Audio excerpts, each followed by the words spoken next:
नमस्कार दोस्तों। रोजगार भी संदीप RWS के यूट्यूब चैनल पर आपका स्वागत है।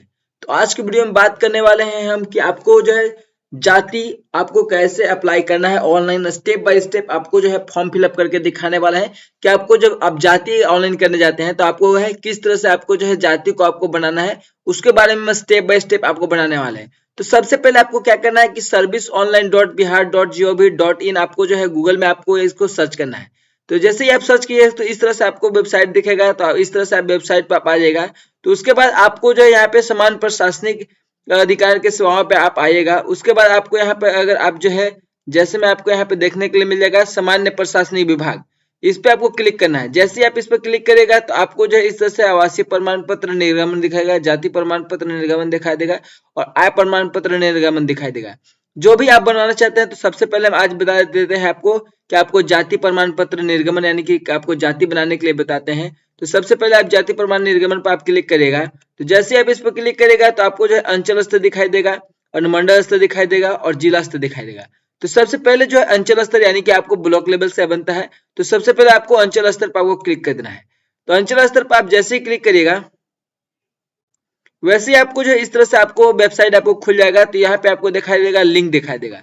यहाँ पे सब देखिए फॉर्म 1 में आपको दिखेगा अनुसूचित जाति, अनुसूचित जनजाति, पिछड़ा वर्ग, अति पिछड़ा वर्ग, गैर आरक्षित वर्ग का जाति प्रमाण पत्र हेतु आवेदन प्रमाण पत्र राजस्व अधिकारी स्तर से, यानी कि आपको आरओ लेवल से और क्या चाहिए जाति प्रमाण पत्र बनने जा रहा है। इसके लिए आपको फॉर्मेट एक खुल गया है। तो यहाँ पे सबसे पहले यहाँ पे क्या सिलेक्ट करना है, जेंडर को सिलेक्ट करना है, यानी कि आप पुरुष है तो आप पुरुष पर आप क्लिक करेगा। अगर आप स्त्री हैं तो आप महिला पर आप क्लिक कर लीजिएगा, स्त्री पर आप क्लिक कर लीजिएगा। जो भी आपका जेंडर होगा उसको आपको सबसे पहले सिलेक्ट कर लेना है। उसके बाद यहाँ पे अभिवादन में आना है। जैसे में आप अभी अभिवादन के बारे में बात कर लेते हैं, तो जो भी अगर आपका जो नेम होता है, नाम के अगर पहले जैसे में श्री श्रीमती इस तरह से लगाना चाहते हैं तो वो अभिवादन चुनना चाहते हैं तो उसको सिलेक्ट कर लीजिएगा। अगर नहीं सिलेक्ट करना चाहते तो उसको आपको नहीं अभिवादन लगाना चाहते तो उसको नहीं पर आपको छोड़ दीजिएगा। उसके बाद यहाँ पे एप्लीकेंट का नाम लिखना है। जो भी आपका एप्लीकेंट जैसे कि जो भी आप जिसके नाम से आप जो आप यहाँ पे जाति प्रमाण पत्र बना रहे हैं उसका यहाँ पे आपको नाम इंग्लिश में टाइप करना है। ऑटोमेटिक आपको यहाँ पे हिंदी में टाइप कर ले हो जाएगा। जैसे कि आपको जैसे यहाँ पे आपको जैसे में कोई अपना नाम लिखता है तो उसके बाद स्पेस दबाता है, उसके बाद इस तरह से आपको जो है कुमार लिखता है, स्पेस दबाता है तो यहाँ पे इंग्लिश में लिखा जाएगा। लैपटॉप से आप करते हैं तो, अगर आप मोबाइल से करते हैं तो आपको यहाँ पे मैनुअली आपको इंग्लिश में लिखने पड़ेगा और उसके बाद यहाँ पे आपको हिंदी में लिखना है। लेकिन आप जो है लैपटॉप से लिखिएगा तो यहाँ पर स्पेलिंग लिखिएगा, जो भी आपका कैंडिडेट का नाम होगा उसके बाद स्पेस दबाइएगा, उसके बाद कुमार लिखेगा, स्पेस दबाइएगा, तो यहाँ पे ऑटोमेटिक आपको हिंदी में आपको नाम यहाँ पे ले लेगा। उसके बाद आपको क्या करना है कि यहाँ पे आपको जो है फादर नेम आपको एंटर करना है। उसके बाद इंग्लिश में यहाँ पे फादर नेम एंटर करना है। उसके बाद यहाँ पे फादर नेम को इंग्लिश में हिंदी में यहाँ पे एंटर करना है। उसके बाद यहाँ पे आपको जो है माता जी का नाम एंटर करना है। जो भी आपका माता जी का नाम होगा उसको आपको इंग्लिश में यहाँ पे एंटर करना है। उसके बाद यहाँ पे आपको जो है ऑटोमेटिक हिंदी में आपको यहाँ पे ले लेगा अगर आप लैपटॉप से करिएगा तो। यहाँ पे उसके बाद अगर अगर फीमेल कैंडिडेट होंगे तो जो है अपना अगर हस्बैंड के नेम देना चाहते हैं तो आप हस्बैंड के यहाँ पे नेम आप डाल सकते हैं इंग्लिश में, और यहाँ पे इंग्लिश में आप हिंदी में यहाँ पे हस्बैंड नेम यहाँ पे डालिएगा। उसके बाद आपको क्या करना है, इस तरह से आपको जो है यहाँ पे आपको मोबाइल नंबर इंटर करना है। जैसे ही आप मोबाइल नंबर इंटर करिएगा उस तरह से उसके बाद आपको जो है मोबाइल पे आपको जो है क्या जाएगा, एक ओटीपी आपको जाएगा। इस तरह से आपको ओटीपी चल जाएगा। तो ओटीपी को आपको यहाँ पे क्या करना है, फिल करके उसके बाद वेलिडेट पे आपको क्लिक कर देना है। जैसे वेलिडेट पे आपको क्लिक करेगा तो यहाँ पे वेरीफाई आपको लिख देगा, सो वेरीफाई ओके पे आपको क्लिक कर देना है। और उसके बाद यहाँ पे आपको जो है ईमेल आईडी को एंटर करना है। ईमेल आईडी को एंटर करने के बाद आपको जो है यहाँ पे जो है अस्थाई यहाँ पे पता है यानी कि परमानेंट एड्रेस है। तो जो भी आपका अस्थाई एड्रेस होगा उसको आपको सबसे पहले यहाँ पे सिलेक्ट करना है। जैसे भी जो भी आपका स्टेट होगा उसको स्टेट को आपको सिलेक्ट कर लेना है। और यहाँ पे जो भी जिला होगा उसको आपको जिला को सिलेक्ट कर लेना है। और उसके बाद यहाँ पे आपको अनुमंडल यानी कि आप किस अनुमंडल से आते हैं उस अनुमंडल को आपको सिलेक्ट कर लेना है। उसके बाद यहाँ पे आपको प्रखंड यानी कि आप किस ब्लॉक से आते हैं उस ब्लॉक को आपको सिलेक्ट कर लेना है। उसके बाद यहाँ पे आपको जो है इस तरह से आपको यहाँ पे दिखाई देगा। यहाँ पे आपको यहाँ पे चूज करना है कि आपको अस्थाई निकाय का प्रकार, यानी कि आपको जो है आप किस ग्राम पंचायत से आते हैं या नगर निगम से आते हैं या नगर परिषद से आते हैं या नगर पंचायत से आते हैं। आप जिस भी क्षेत्र से आप आते होंगे स्थानीय निकाय होगा उसको आपको सिलेक्ट करना है। उसके बाद यहाँ पे आपको जो है वार्ड नंबर, जो भी आपका वार्ड नंबर होगा उसको आपको यहाँ पे एंटर करना है। उसके बाद यहाँ पे आपको ग्राम पंचायत को सिलेक्ट करना है। अगर आप जिसमें ग्राम पंचायत को सिलेक्ट करते हैं तो जो भी आपका ग्राम पंचायत होगा उसको आपको सिलेक्ट कर लेना है। उसके बाद आपको यहाँ पे जो है मोहल्ला का नाम यानी कि जो भी आपका गांव होगा उसका आपको यहाँ पे नाम को एंटर करना है। उसके बाद यहाँ पे जो भी आपका पोस्ट ऑफिस होगा पोस्ट ऑफिस का नाम यहाँ पे एंटर करना है। उसके बाद यहाँ पे जो है जो भी आपका थाना होगा उसको आपको सिलेक्ट कर लेना है। जिस भी आप थाना से आते हैं उस थाना को आपको सिलेक्ट करना है। उसके बाद आपको यहाँ पे पिन कोड आपको एंटर करना है। जो भी आपका थाना के अंदर जो पिन कोड होगा उसको आपको एंटर कर लेना है। उसके बाद यहाँ पे अगर परमानेंट एड्रेस और प्रेजेंट एड्रेस दोनों अगर सेम होगा तो जैसे जैसे ऊपर जैसे पे आपको क्लिक करना है इस तरह से आपको इस पर क्लिक करेगा तो जो भी आपका ऊपर इन्फॉर्मेशन दिया गया उस तरह से आपको यहाँ पे इस तरह से भी आपको नीचे भी इन्फॉर्मेशन ऑटोमेटिक आपको फुल फिल हो जाएगा। उसके बाद यहाँ पे आपको क्या करना है, आपको यहाँ पे फोटो को आपको अपलोड कर लेना है। फोटो का अपलोड आपको क्या करना है, 50 के बी से आपको जो है कम में आपको जो है फोटो को आपको अपलोड कर लेना है। इस तरह से आपको जो है फोटो अपलोड कर लेना है। फोटो अपलोड करने के बाद आपको जो है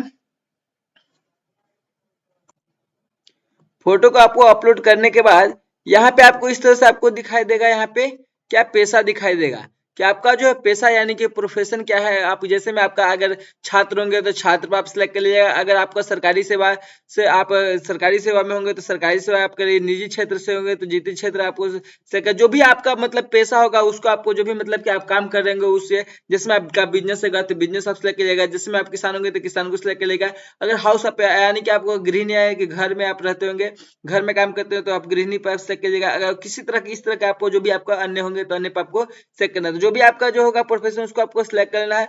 उसके बाद यहाँ पे आपको जो है वर्ग यानी कि आपको कैटेगरी यानी कि आप किस किस आप वर्ग में आते हैं, किस कैटेगरी में आते हैं उसको आपको सिलेक्ट करना है। या जैसे में आपके जैसे बीसी में आते हैं या अनुसूचित जनजाति, जैसे पिछड़ा वर्ग, अत्यंत पिछड़ा वर्ग और अनुसूचित जनजाति या गैर आरक्षित, जो भी आपका कैटेगरी हुआ उसको आपको सिलेक्ट करना है। उसके अंदर उसके बाद क्या है कि यहाँ पे जाति जो भी आपका उसके जो भी आप जिसमें वर्ग कैटेगरी चुन लिया तो उस कैटेगरी के अंतर्गत आपको किस जाति में आप आते हैं, किस जाति से आप है, उस जाति को आपको जो है यहाँ पे आपको सिलेक्ट कर लेना है।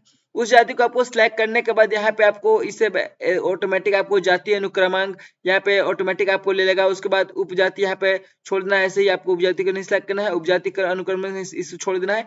उसके बाद यहाँ पे आई एग्री पे आपको जो इस तरह से आपको क्लिक करना है। आई एग्री पे क्लिक करने के बाद आपको जो है यहाँ पे जो है कैप्चर को आपको एंटर कर देना है। जो भी आपका कैप्चर दिया होगा उसको यहाँ पे एंटर करना है। उसके बाद आपको प्रोसीड पे आपको क्लिक कर देना है। जैसे आप प्रोसीड पे क्लिक करेंगे तो यहाँ पे आपको देखने के लिए नाम की शुद्धता की जांच कर ले, मोबाइल नंबर, ईमेल आईडी शुद्धता की जांच कर ले, इसमें से ईमेल के माध्यम से सूचना प्राप्त करे करने के लिए मोबाइल नंबर या ईमेल आईडी को इस तरह से आपको जांच करें। उसके बाद ओके पे आपको क्लिक करना है। जैसे आप ओके पे क्लिक करेगा आप, उसके बाद आपको यहाँ पे आपका डिटेल्स आपको यहाँ पे दिखाई देगा। जो भी आपका डिटेल्स होगा यहाँ पे आपको दिखाई देगा कि यहाँ पे इस तरह से आपको डिटेल्स दिखाई देगा। यहाँ पे आपको खोजे पे दिखाई देगा आवेदन का विवरण, इस तरह से आपको जो है डिटेल्स आपको यहाँ पे नेम उम सारा चीज जो भी भरे होंगे वो यहाँ पे मिला लीजिएगा, क्योंकि कोई गलती तो नहीं हुआ है। अगर गलती होगा तो इस पर जो भी आपको होगा उसको एडिट पर करके आपको यहाँ पे सुधार करना है। अगर सही होगा तो उसके बाद ऐड एन एनेक्चर पर आपको क्लिक करना है। जैसे आप ऐड एन एनेक्चर पर क्लिक करिएगा तो आपको यहाँ से इस तरह से आपको जो है यहाँ पर आवेदन का पहचान दस्तावेज यानी जो भी आपका जो डॉक्यूमेंट है इसमें आपको जो भी आपको वेरिफिकेशन करने के लिए आपको जो दिया है कि नाम सही है, पिताजी के नाम से, इस तरह से आपको जो भी आपका जो डॉक्यूमेंट है उसको यहाँ पे आपको सिलेक्ट करना है। जैसे में आधार कार्ड होगा या मतदान कार्ड होगा, पैन कार्ड होगा या मतदान पे यानी पहचान वोटर आईडी कार्ड होगा या मनरेगा जॉब कार्ड होगा या ड्राइविंग लाइसेंस होगा, जो भी होगा उसको आपको कोई एक को आपको सिलेक्ट करना है। तो आपको पास अगर ज्यादा ही तरह में आपको जो आधार कार्ड आपको पास होगा जो जैसे कि आधार कार्ड को आपको सिलेक्ट करना है। उसके बाद यहाँ पे आपको जो आधार कार्ड को अपलोड करना है। जो भी आपका आधार कार्ड होगा उसको आपको अपलोड कर लेना है। उसके बाद आपको यहाँ पे सेव एंड एनेक्चर पर आपको क्लिक कर देना है। आप सेव एंड एनेक्चर पर आप क्लिक करेगा तो आपको इस तरह से आपको पेपअप आपको दिखाई देगा। यहाँ पे आपको जो सारा डिटेल्स आपको दिखाई देगा, पिताजी का नाम, आपका नाम, मोबाइल नंबर, ईमेल आईडी, ये जो भी आपका पंचायत है, आपका जो भी आपका थाना है, इस तरह से आपको सारा डिटेल्स, आपको फोटो वोटो सारा चीज डिटेल्स आपको दिखाई देगा। उसके बाद आपको क्या करना है, उसके बाद आपको सबमिट पर आपको क्लिक करना है। जैसे ही आप सबमिट पर आपको क्लिक करिएगा तो आपको जो इस तरह से आपको जो है आपका जो जाति बन का आपको इस तरह से आपको जो एक्नॉलेजमेंट आपको दिखाई देगा। यहाँ पे आपको जो है सबमिट सक्सेसफुली आपको हो जाएगा। उसके बाद यहाँ पे आपको जो है जाति प्रमाण पत्र निकाल देगा। जो आवेदन का जो आवेदन संख्या है उस तरह से आपको दिखाई देगा। आवेदन तिथि आपको जिस आपने जो है डेट का आपने आवेदन किया उस डेट का आपको दिखाई देगा। आपको निर्गत करने की तिथि आपको दिखाई देगा कि आपको किस दिन आपको निर्गत होगा। इस सब आपका जो सारा आपको इसमें आपको जो है यहाँ पे आपको दिखाई देगा और सारा डिटेल्स आपको यहाँ पे दिखाई देगा। उसके बाद आपको जो है एक्सपोर्ट टू पीडीएफ या आपको प्रिंट कर सकते हैं यहाँ पे, एक्सपोर्ट टू पीडीएफ आप क्लिक करिएगा तो उस तरह से आपको जो भी आपका एक्सपोर्ट पीडीएफ करना होगा उसको यहाँ पे आपको डाउनलोड देगा या कंट्रोल पी से आपको यहाँ पे आपको प्रिंट कर लेना है। उसके बाद आपको रिसीविंग आपको जो है कस्टमर जो भी होगा उसका आपको इस तरह से आपको दे देना है या आपको सेव करके आपको रख लेना है। अगर वीडियो अच्छा लगा होगा तो लाइक करेगा और चैनल पर नए होंगे तो चैनल को जो सब्सक्राइब कर दिएगा ताकि इस तरह के जो भी फॉर्म आता है, जो भी सरकारी वैकेंसी आता है, उसका मैं सारा डिटेल्स आपको बता सकूं। थैंक यू, मिलते हैं अगले वीडियो में।